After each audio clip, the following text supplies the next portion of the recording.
many role models from the scriptures and from the Bible that I admire and love and that I have spoken on so many times. And I began to ask the Lord, who do I minister about? Because it is good to do things not as convenient but as commanded. And you know, when you have many people that you admire, for example, I personally admire Deborah. And like Deborah, I want to serve the Lord with power and speak the word without fear. I admire Esther. And like Esther, I want to intercede for God's people before the throne of grace. I admire Abigail. And like Abigail, I want to humble myself and wash the feet of the servants of the Lord.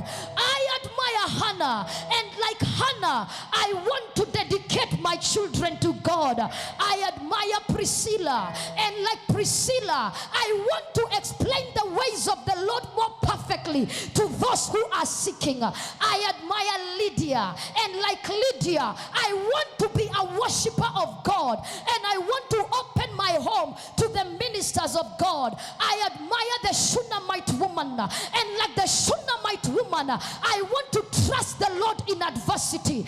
I admire Dorcas, or Tabitha if you like. And like Dorcas, I want to always do good and help the poor. I admire Joanna. And like Joanna, I want to use the wealth. I want to use my wealth to support the ministry of Jesus. I admire Mary, the mother of Jesus. And like Mary, I want to say, let it be unto me according to your word. I admire the woman with the issue of blood. And like the woman with the issue of blood, I want to touch Jesus. I admire Lois, the grandmother of Timothy. And like Lois, I want to teach my grandchildren the ways of the Lord. I admire the Proverbs 31 woman, the virtuous woman. I want to be a virtuous woman.